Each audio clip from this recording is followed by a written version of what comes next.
Hey, here we are. It's really cold here, and my fire's gone out. That's really unfortunate. And I'm trying to do like a different setup here today, just so I can see what's going on. Not a completely new setup, but I haven't used it in a while, so it may be kind of weird. Get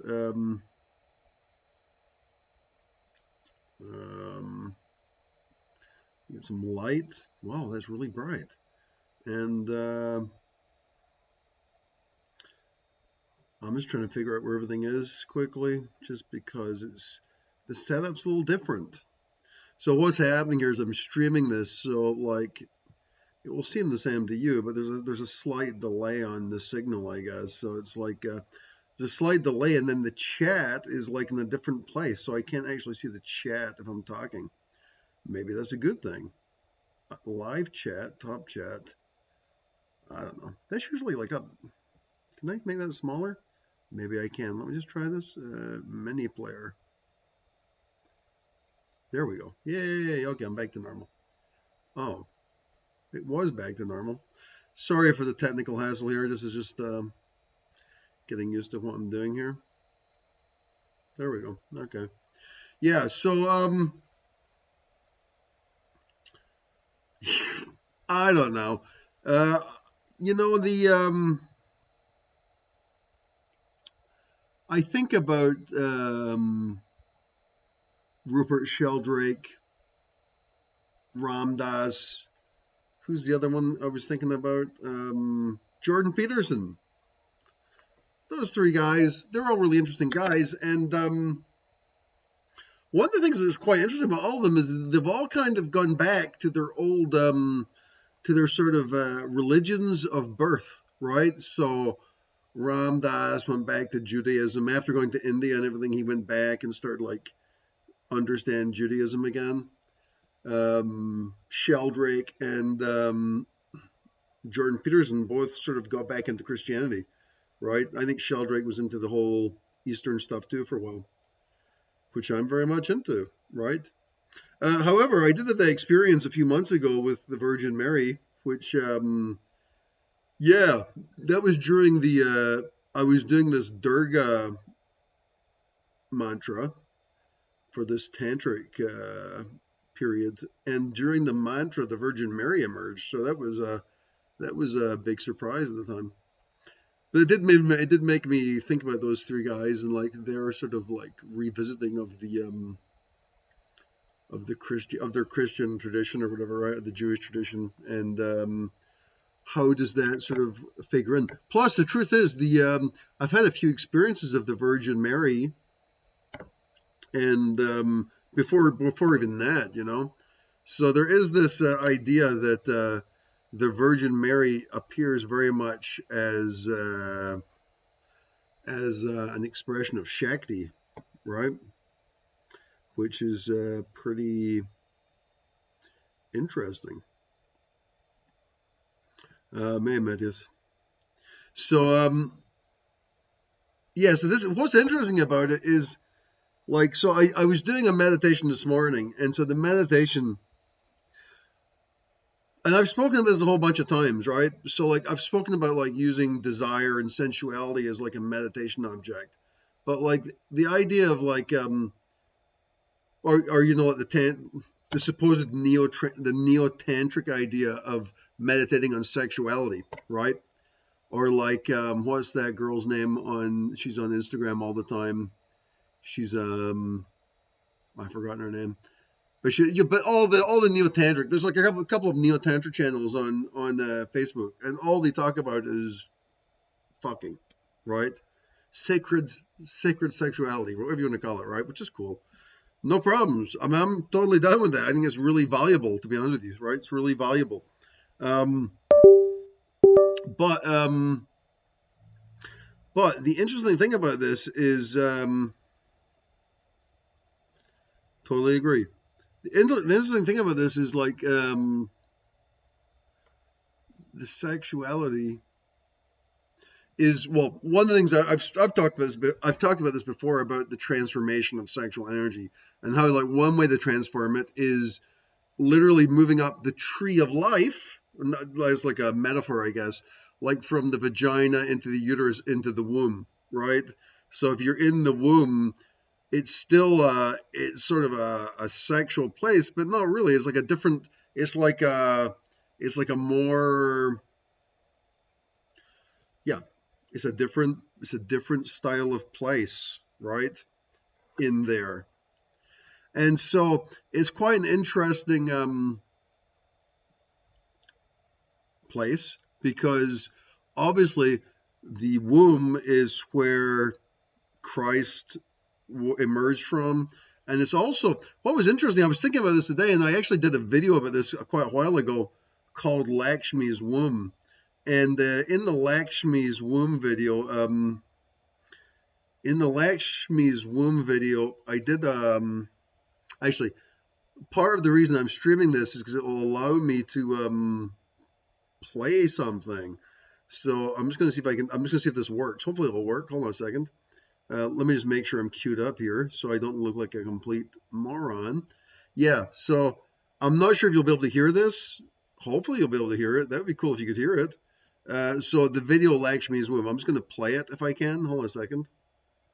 Lakshmi's Womb. This is public, this video. This is public on the YouTube. Let me just play this now, and I'm going to shut up for a second to see. Maybe you'll be able to hear it, maybe not. I think you should be able to hear it, right? Let's see. Very beautiful, very attractive. It forces energy through it. But then what you do is you move the energy into deeper parts of who the goddess might be. So you might start off thinking about this like it's not a goddess. You might think about it like it's just somebody you think is hot, right? But then what you do is you transform it slowly. As you move the energy, you transform it slowly with a loving kindness, and it becomes a goddess. And what you do is you move. Okay, so I'm getting the vibe there that's not actually transmitting. Gee, that's unfortunate, because that was going to be pretty cool. I thought, to be able to play the video as I'm talking. I thought that would be quite cool, but maybe it's not working. It looked like it wasn't actually transmitting. So much for that technical challenge. Anyway, the whole thing with the Lakshmi's Womb video was a few years ago I did that video. When was that? That was back in 4 years ago. So 4 years ago, like, I was meditating on this idea on the sexual energy, and I was pushed into the womb of Lakshmi, and it turned into the universe. And I was like, oh my God, that was like, it's like you think it's one thing, but it's another thing, or it's both things at the same time. Is it the womb? Is it the universe? Is it a place of creation, or what is it? Is it the architecture of, is it the end game of sexuality, or is it the architecture of creation? Is it where divinity is it the place where spirit and physicality actually merge? Is it the nexus of duality and non-duality, right? Is that what actually is happening there? Is that where spirit and physical matter are joining together, right? I mean, clearly it is. I mean, that's what it is. I mean, but it's one thing to say it. It's another thing to like experience it, right? It's one thing to be able to project an idea out. It's another thing to sort of locate your consciousness in that space and actually see it happening, right? And so at the time, the Lakshmi's Womb thing, I thought that was pretty groundbreaking at the time for me anyway, Yeah, but of course, what's funny about that is, not a lot of people, or I mean, quite a few people resonate with Lakshmi, right? But like it's a bit more esoteric than the Virgin Mary, I guess. Like here I am in Latin America. Like if I go downtown, there's images of the Virgin Mary all over the place, So it's like it's a more common trope, if you will, a more common symbol of Shakti. And of course, the Virgin Mary also represents the same thing. I mean, it's this literal location. And it's one thing, it's one thing to think about. This is really interesting, because one of the things with in Tantra, with this deity identification, There's this concept in Tantra of deity identification, and Tara Springett talks about it in her books on her Kundalini book. She talks about this, and so there's a bunch of ways you can do this. So one way you might do deity identification is you'll start meditating like on the heart chakra, right? And then as you're in the heart chakra, you'll sort of visualize this chakra, and then you'll move into the center of the heart chakra, and then you'll visualize the deity there, right? And then maybe it'll be Lakshmi, whoever, right? And then maybe what you'll do is, as you're looking at Lakshmi, you'll start focusing on her heart, right? So now you're inside your heart, visualizing her, and then you go inside her heart, right? So it's like a metaphor inside of a metaphor inside of a metaphor kind of a thing, right? And so it's a sort of interesting way of moving consciousness in different metaphoric directions, which actually have significance, but your consciousness understands, even though your mind doesn't understand what that significance is, but like if you focus on it, eventually your mind will start, it's almost like some kind of primordial sort of memory, like you just sort of, you move into it is what happens.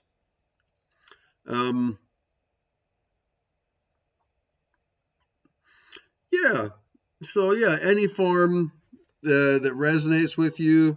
Although in some ways that is true, but then like I never had any resonance with the Virgin Mary, and then all of a sudden, boom, the Virgin Mary shows up, and it was actually pretty cool. I guess there was one resonance, like that was that one time I've spoken about with Chris Mitchell, when I was chatting to him one night on Messenger about something. I don't know, I can't remember what we're talking about, and I just had this like opening of this jaw-dropping Virgin Mary experience, and the message was that Mary is Shakti and Christ is the the thing is the whole image of Christ becomes, it's an interesting space, because like people talk about Christ consciousness, but it's something else. I mean, it is that too. It's that too. But what it really represents is this nexus of the spirit and the physical, right? It's the spirit and the physicality combining at the same time. And what's interesting about this is, so I was meditating on this space today. So, whatever, you get into meditation, you start focusing your mind, and then you move into this space of the womb of Mary. Now, if you contemplate the womb of Mary, and the funny thing is, I don't really do any Christian meditations or anything like that, really.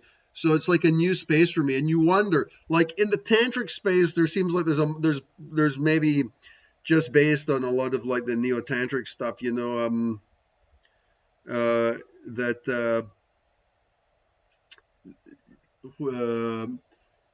seems like it's more flexible. But with the Virgin Mary, you wonder, is this should I be contemplating this space, right? Should I be contemplating it? Now, I was looking into, there's like the Stations of the Cross, which is like a standard Christian meditation, but the Stations of the Cross really seem to like move around the death of Christ, right? They're like the death, how he died, and then maybe how he came to life. I'm not really sure. And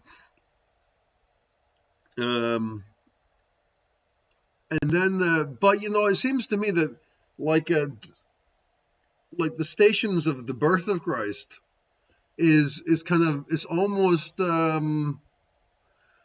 it's a sort of more interesting space in some ways, about like if you're going to be contemplating, because it specifically deals, I mean, I suppose the death of Christ deals with this too, but it's the contemplation of the emanation. So I wasn't really sure if this was a good place to locate myself, but amazingly, maybe not that amazingly, but amazingly, I was having a look just before I started the video, because you think to yourself, oh wow, I'm really creative. I've got all these amazing ideas about Christ. Oh wow, or about whatever. Now, one of the interesting things about this is like when I was doing when I was talking about Lakshmi's womb, what happened is when I moved into the womb, it turned into the cosmos, right? It turned into the universe, and it was like a pretty like I remember being stunned. Like, and this is the kind of thing you'd see like in an ayahuasca trip or something, but to actually see it like emerging during a meditation, I was like, wow, amazing. So imagine my surprise. I'm going to try doing this like screen share thing again here. Changing the screen. Let's see if it works. You see, this screen is just text, so hopefully this one will work and will be cool. Let me just see if this is going to work here. And I'm sort of managing a few windows here, so if I don't appear to be too attentive to the chat, bear with me. I'm just trying to like manage a few things here. Okay. So this is, oh yeah, so here is the cosmic womb of Mother Mary. Now, I'm not really up on what churches are useful or whatever, I'm just like I'm reading from a sort of tantric perspective. Mary was the mother of Jesus. Therefore, she was the mother of God. She had a prominent place in Christians' devotion across the whole church since its earliest years. The medieval Celtic Christians had a deep fund, blah, blah, blah, blah.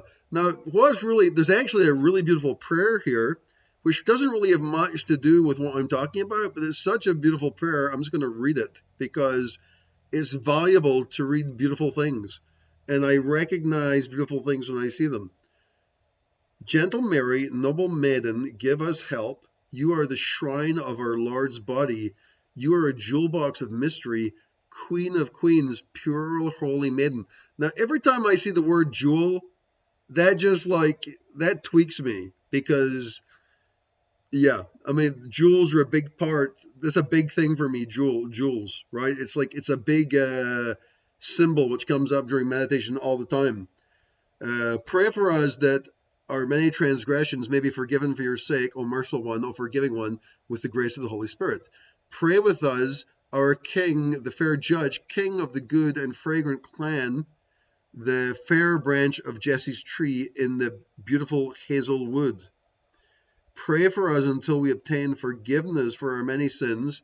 Mary's splendid royal crown, the one who saved our race. You are a glorious noble torch. You are the orchard of kings, the brilliant one, the resplendent one who lived in pure chastity. O fair golden illuminated ark, like what's interesting here is if you listen to this, they're like switching metaphors here. Fair golden illuminated ark, holy daughter from heaven, mother of righteousness, you surpass everyone else. I think it gets more into this in a second. Pray with us to your firstborn to save us on the day of doom. O noble rare star, O blossoming tree, a powerful precious lamp. Now it says a blossoming tree here. There was another one I saw here. Let me see if I can find this about the blossoming tree. Yeah, this is really good. This is from Matthew. The kingdom of heaven is like a grain of mustard seed, which a man took and sowed in his field. It is the smallest of all seeds, but when it is grown, it is the greatest of shrubs and becomes a tree, so that the birds of air come and make nests in its branches. The funny thing is, it's like, let me just switch back to video here for a second. What's interesting about this is this idea that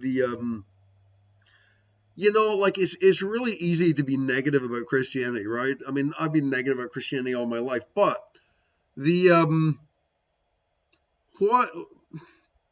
just that last line there about the tree. I'm just going to read that again. Dude, that's a very deep concept.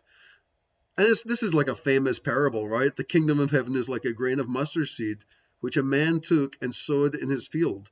It is the smallest of all seeds, but when it is grown, it is the greatest of shrubs and becomes a tree, so that the birds of the air come and make nests in its branches. So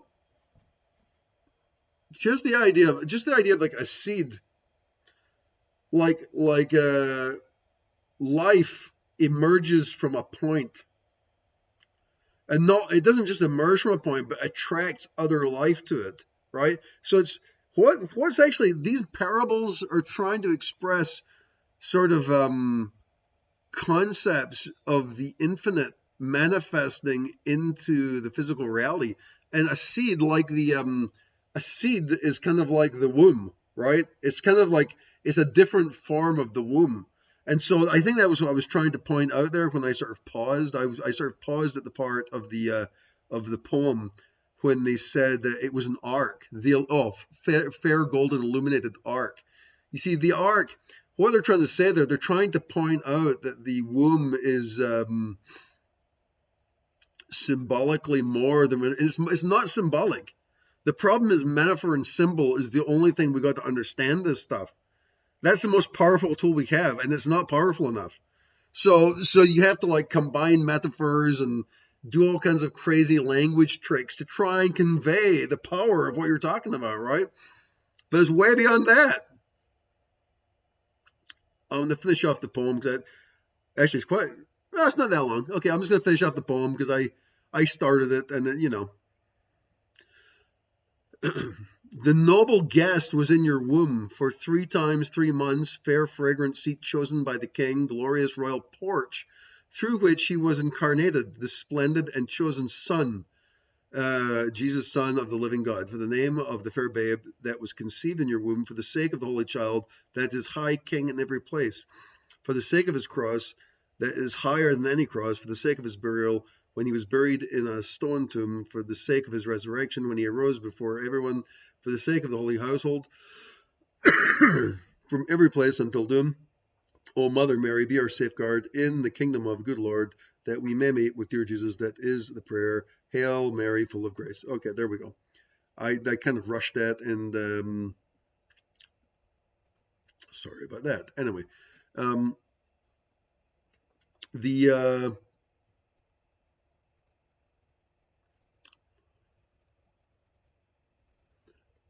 clearly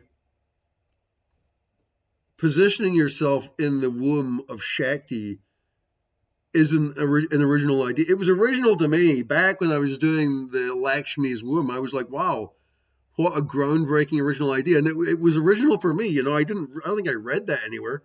Maybe it was like a confluence of like various reading materials. Because it tends to be, if you're putting your mind in a certain place, you kind of get guided to the right place, I guess, even if it's not specifically that your mind is kind of like moving in that direction. And then as you engage with the subject matter, then you inevitably cross the frontier of something important.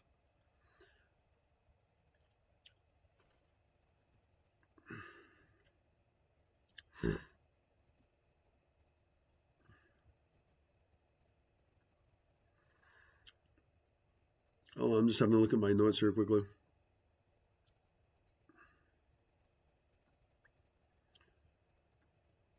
Yeah. So I just saw, Matthew, as you were saying about the 25-day Shakti bat. Yeah, I had a really good experience with that. So, and I wasn't ready for it either, but I did it anyway, and it was well worth it.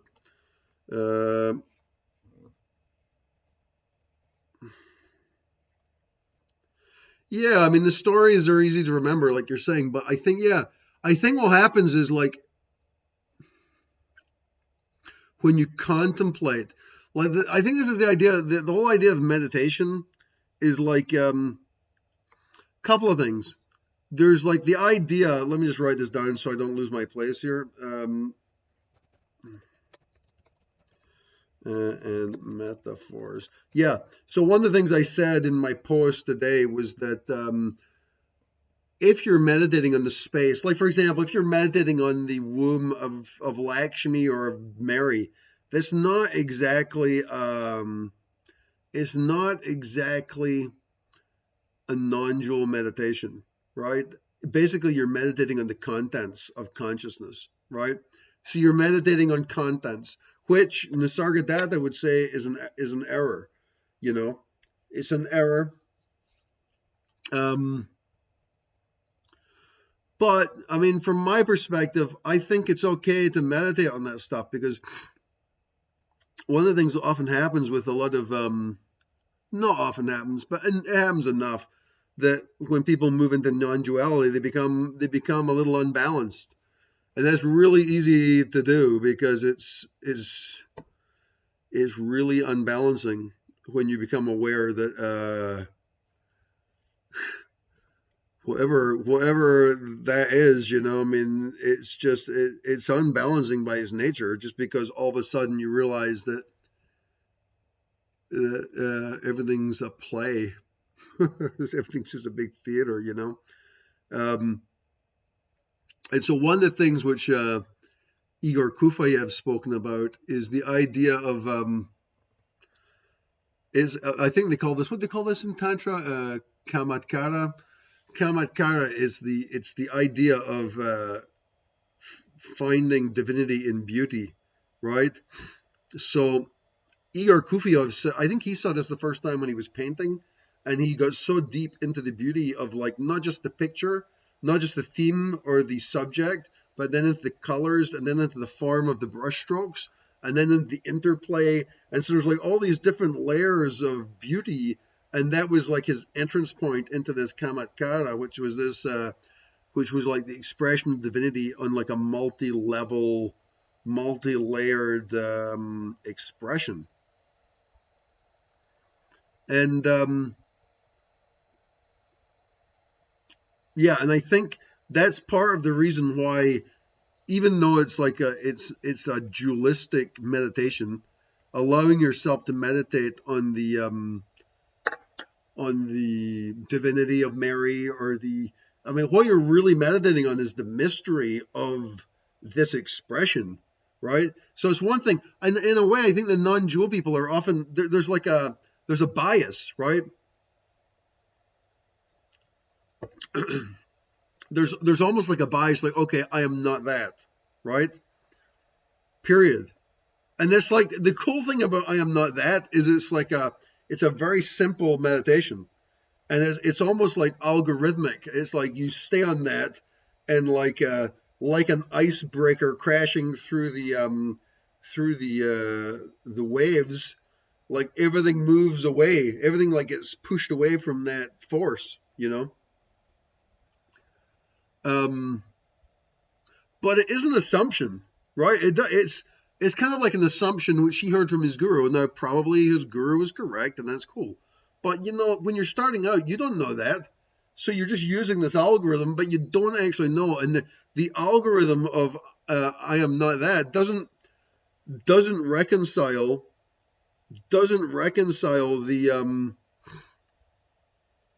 the apparent reality, even though it's all mind, but the apparent reality of the physical, right? Plus, you get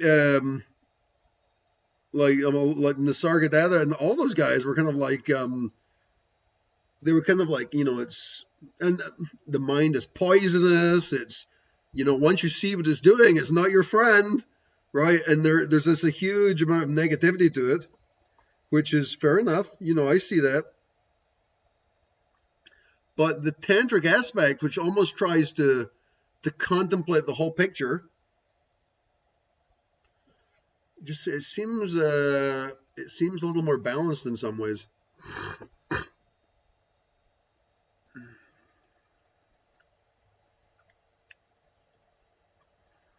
Let me just have a look at this thing I was going to talk about here.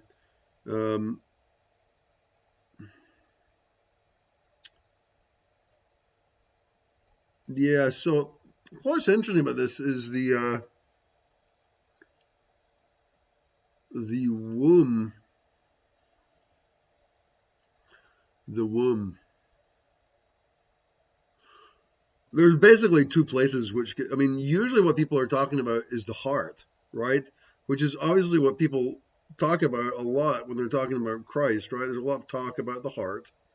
And not just in Christianity, in Tantra too, the heart. But as many people have pointed out, see, this is interesting.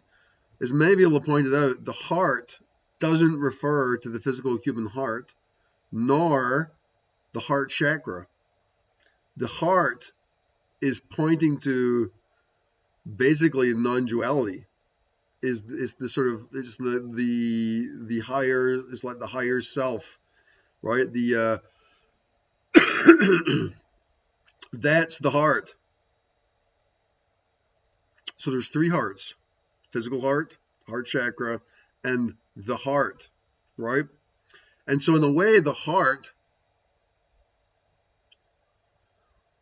the higher heart, the higher self heart, is kind of the womb, because that's the point from which all is created from this, and that's the mystery. That point, it's not even a point, it's not a space, I don't even know what it is, but it's just that is the mystery, right? Which emanates, and that's what we're talking about in the mustard seed. The mustard seed is a representation of what this mystery is, right?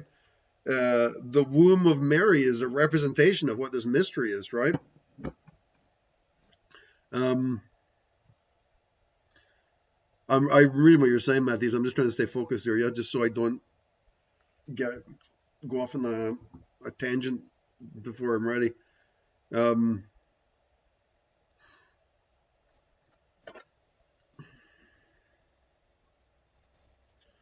just trying to find my notes here. Yeah. So the other aspect of this is, which I mentioned in my post this morning, was the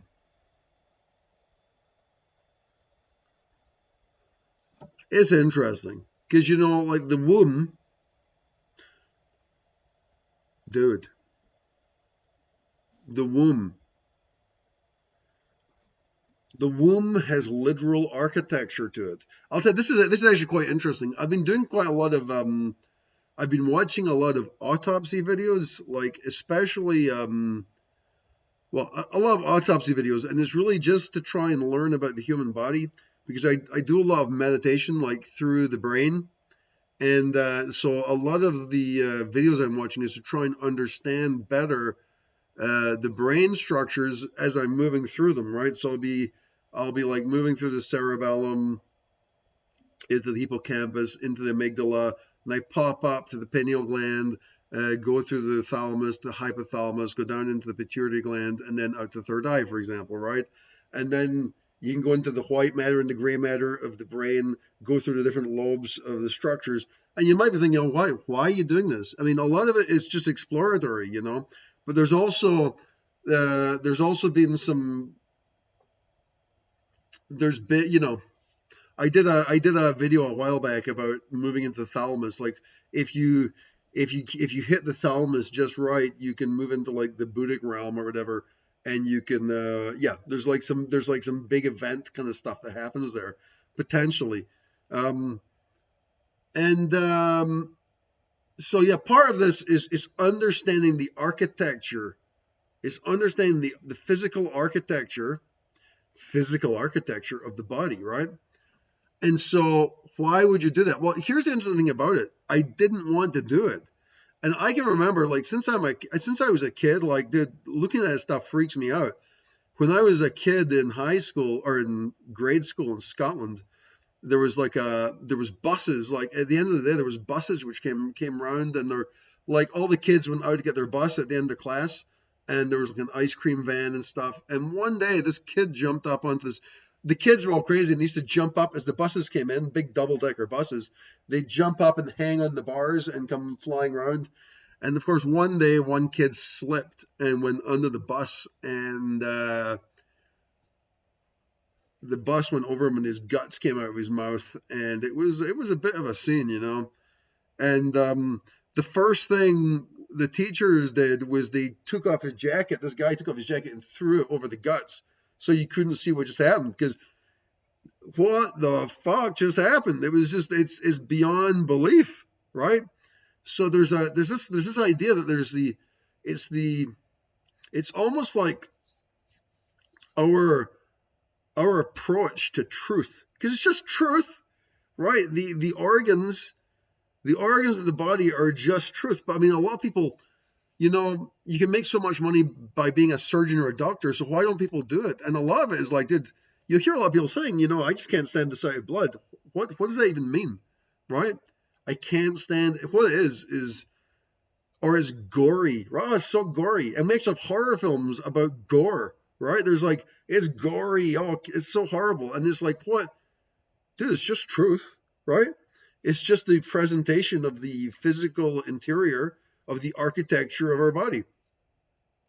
But I must admit, when I started watching those autopsy videos, I'm like, dude, I can't even watch this stuff. Dude, are you crazy? It really kind of freaked me out, especially, when they, because they're clearly using real bodies. They use models sometimes too to explain stuff. But like when they take the brain, they've got like these doctors, man. I swear, these doctors, what are they doing? And what are they doing in these universities all day, man? Right? It's like crazy. So they're slicing off the top of people's heads, taking their brains out and looking inside. And it's all for the name of science, right? So who are we to judge them, right? But yeah, it's honestly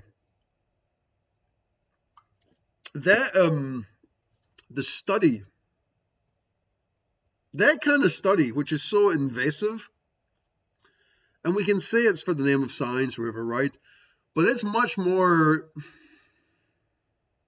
it's about more than science, right? It's like a philosophical, you can't, I mean, I suppose you can, but like if you actually get into the architecture of the body, dude, it's crazy. Like what's interesting about this is like as you get into the architecture, and I've done a little bit about this before, like because I teach art essentially, I'm not really an artist, but like I've taught like anatomy a little bit in some classes, not at a high level, but what's interesting about it is like as you go through the body and you look at like the vertebrae, for example, like I believe the what's this part called here? It's there's the umbral, the I've forgotten all the names, but there's 7 vertebrae, I believe, on the neck, right? 7 vertebrae, right? And here's the interesting thing, like basically all mammals basically share the same structure, right? And what's really interesting about this is like, think of a giraffe. Well, how many vertebrae does a giraffe have in its neck, right? Because they are pretty impressive creatures. My mother's calling me here, so I hate to be mean to you, Mom, but they've got 7 vertebrae, right? So the giraffe, even though its neck is renowned for its neck, it's the same number of vertebrae.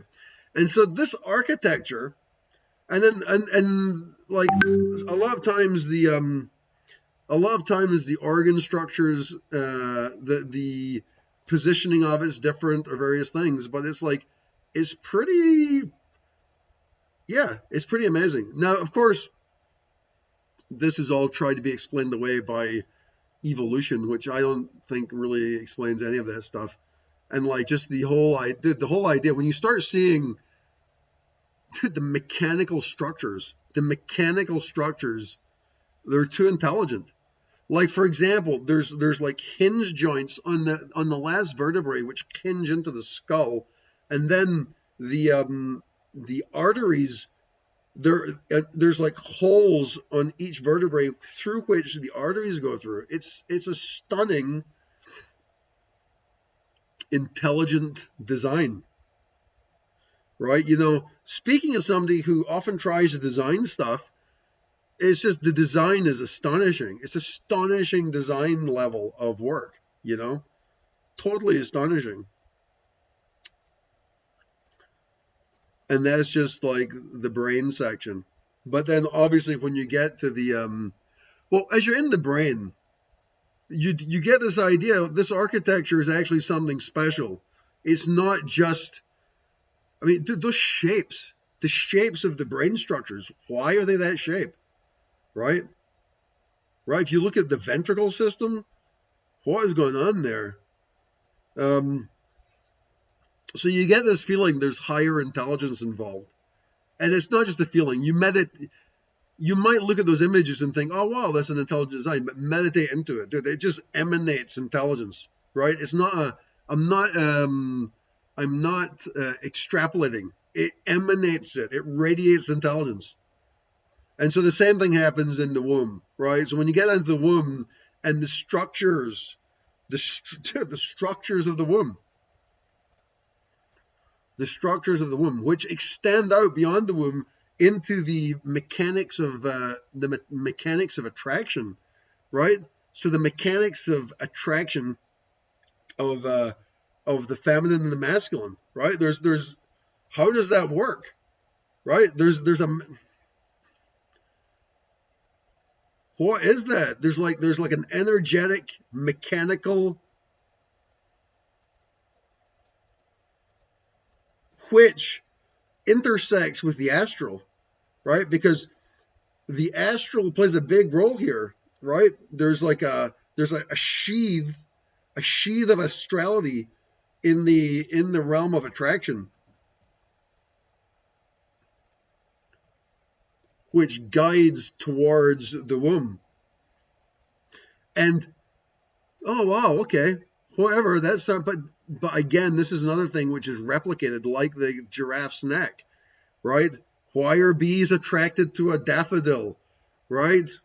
I mean, there's a mechanical, energetic sheath of the unexplainable, right? So when you contemplate the womb, that architecture kind of becomes revealed, almost like it's like a cathedral. It's the cathedral of light, right?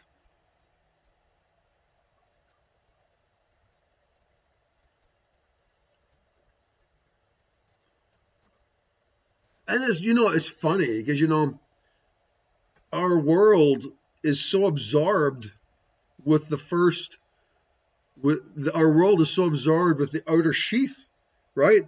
The outer sheath is venerated, and much like it's like, oh, don't, yeah. I mean, it's like people won't talk about it, right? It's taboo, but highly attractive, but taboo. And then the interior thing is completely denied. That's why people are having abortions and like doing all this stuff. Because no, that's bullshit. The only thing that matters is the outer sheath, right? So there's a whole level of denial. So the people, it's almost like the same thing about I can't look at the brain, I can't look at the blood, I can't look at the sacred nature of what I can't look at the sacred nature of what reality is socially, culturally, right? And so I think my final point there was the if I can find what was your final point, Scott? A second, let me just try and find my little thing which I'd written here today. Yeah. So I'll just read what I wrote today. So what I said today was the contemplation. Actually, I'll just put this onto the I'll just move this over. I'll move this over to the text so we can all read it. Yeah. The contemplation of the womb of the Virgin Mary at the moment of conception, a content-focused dualistic meditation, or the actual event horizon of duality and non-duality. Is this space taboo to contemplate or sacred, and why?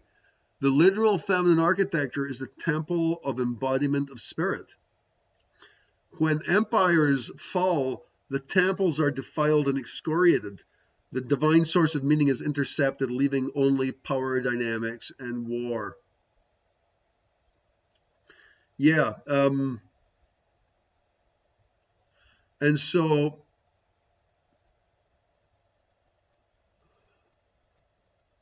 what did I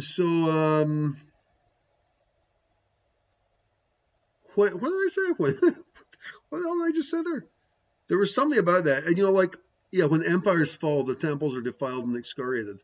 The divine source of meaning is intercepted, leaving only power dynamics and war. What's funny is, when I write this stuff down, I'm not trying to be clever here. It's like usually I'm meditating and this stuff just, boom, it comes through. And I'm like, oh, that's what it is. And so I just write it down because I'm trying to just remember it, But this idea of the, I can almost forget, defiled, the temple, the defilement of the temple, I mean, in how many ways in our society today is the temple being defiled, or what's the other word, like counterfeited, like a counterfeit temple? That seems to be a big thing today, right? Let's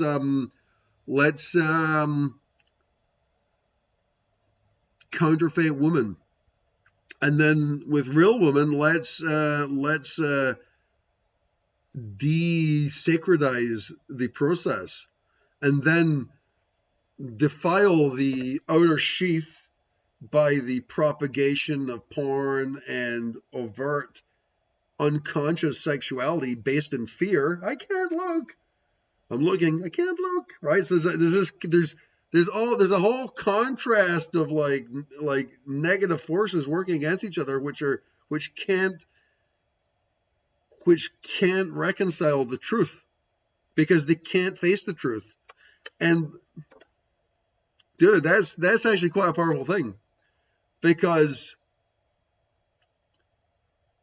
what kind of beings can't face the truth? What kind of beings like, no, I can't look at the light. Sunlight. It's the vampiric. The vampiric nature can't perceive the truth, or it burns up in the perception of what the reality actually is.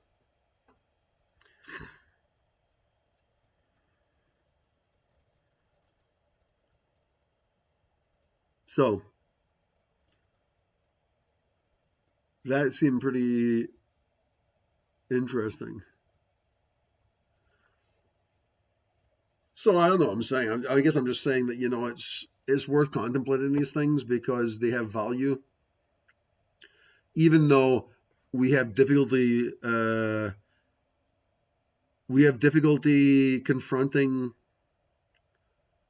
the reality of sacredness. It's like looking into a 1 trillion watt light bulb, right? You don't want to look at it because you know it's too much.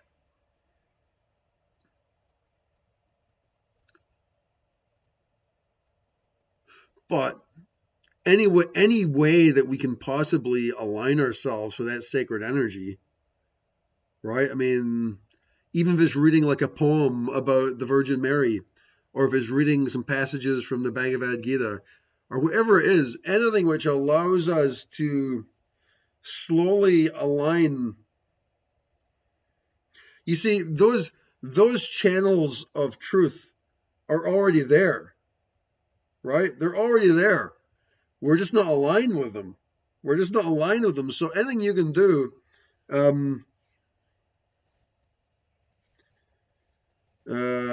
anything we can do is to align with it is useful. What do you mean, Elliot? In which way? If you mean like, are we meant to look at the light? Yeah, and I think you can look at the other way too.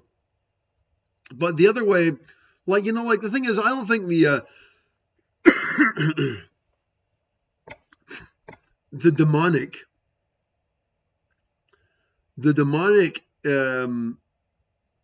seems to be for our education, right?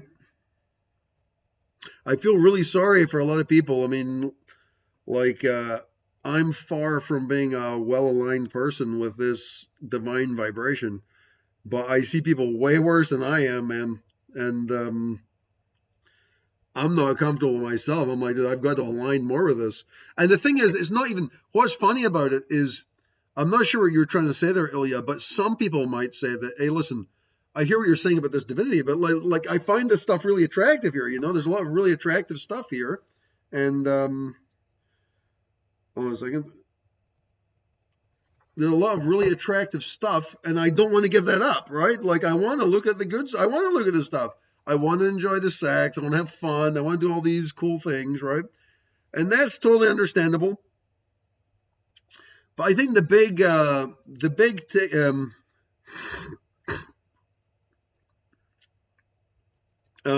okay, I was going another direction. So I think there's two things. One is that there's all these sort of fun, exciting things we can do here, which seem exciting, right? But what happens is as we become more aligned with these other vibrations, um, they become, yeah. Well, I guess what's the best way to say this? It's I think the way I've said this in the past is like in a lot of Hindu groups, for example, they have the brahmacharyas, and the brahmacharyas give up sex, right? And all they do is they just devote themselves to God. And like everybody's like, no, listen, I'm coming to the ashram. You can give me like some kundalini, that's great, but I don't want to be a brahmacharya, right? I don't want to give up the sex or whatever, right? But, and I'm not a brahmacharya, but I've moved into those realms a little bit at certain points during meditation. And the reason people can become brahmacharyas is because they're not giving anything up. It's because the pleasure which you receive from communion with the spirit is beyond understanding, right? And so it's like, okay, so if I have to give up eating hot dogs and having sex, yeah, fair enough, right? It's like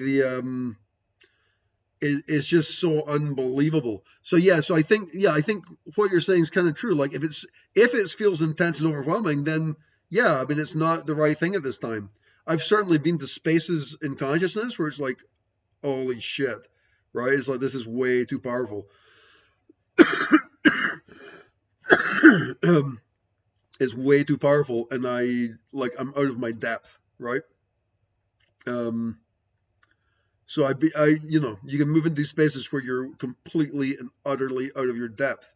Like for example, the one time I moved into the Buddhic realm, I was out of my depth, but somehow I got into that realm, and I didn't want to leave, but and I was able to stay for a while. I was there for about 30 minutes, but it wasn't for me. I wanted to stay, but I clearly wasn't aligned with it. There's like too much. It's like trying to swim to the bottom of the ocean when you've got like two 50-pound bags of air under your arms. You just can't do it. You're going to come up, or you're going to pop up with high velocity, right? So for some bizarre reason, I think it was like some mantra or something I was doing in the thalamus, and then boom, and I was like, what just happened? But it was educational, and they're like, okay, and so it gives you this opportunity to see these the possibilities. Like because it's clearly like a higher realm, if you will, and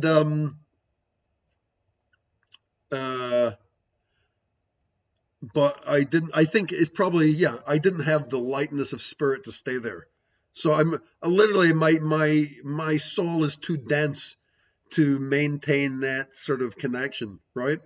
But then you can see what the path would be to do that, right? The path to achieve that is obviously it's a much more refined process. So I think what happens is you get these opportunities to view these states of consciousness, which are there to guide us or to show us the potentialities, and also put things in perspective. Like, is that something you wanted to do, right?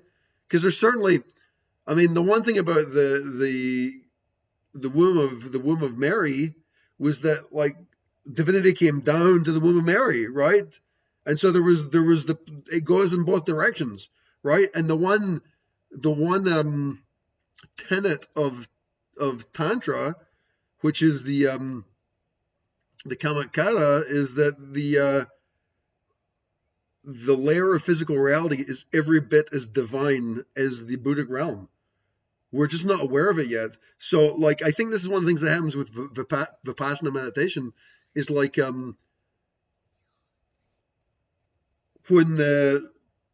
what's the word of this?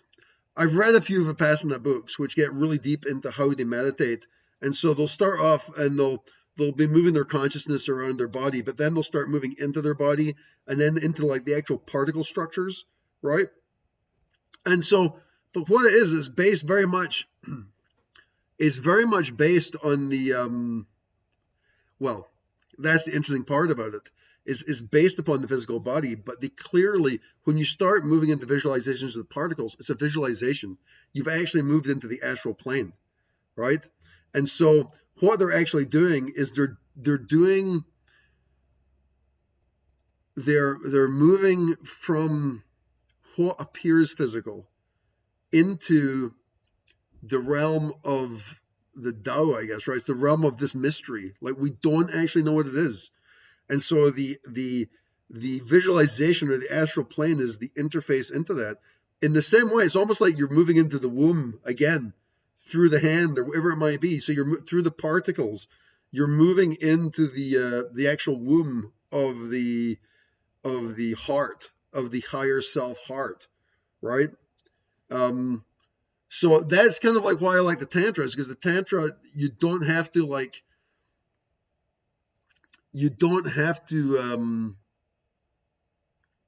aspire to move into the Buddhic realms. The thing is, you just try and aspire to be completely conscious of what is, like what is, and the imagination is also. It's not just the hand, right? Because, I mean, we know there's particles and cells here. We can't see them. We can see them if we got a microscope, right? And then we know there's like organelles and like mitochondria and all this stuff, right? But we don't see them. But you can, like, I'm traveling there now, right? I can see the mitochondria, right? So it's an imaginal structure, right? And so this willingness to become truly conscious of what really is, right? And what really is, a lot of times, is the imaginal. Like I was saying, like the womb is surrounded, like you don't see the womb, right? That's why it's not a big fantasy object for a lot of people, right? Because you don't see it, right? But obviously, like other body structures we can see, and there are sheaths of imaginative material surrounding those structures, right?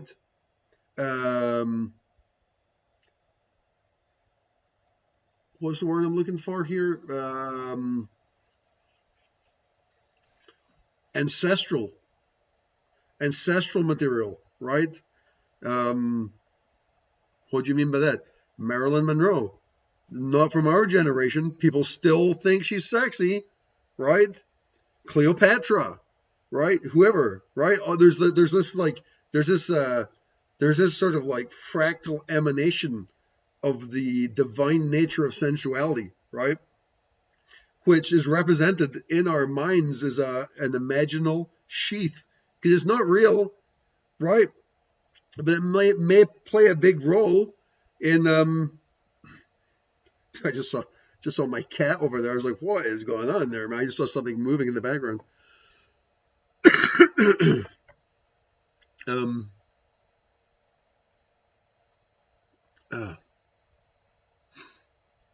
I've been sick for a week. This is my first day starting to feel normal. Really, really sick for a week, but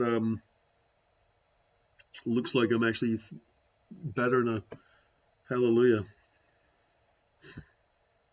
Anyway, I think I'm done for now.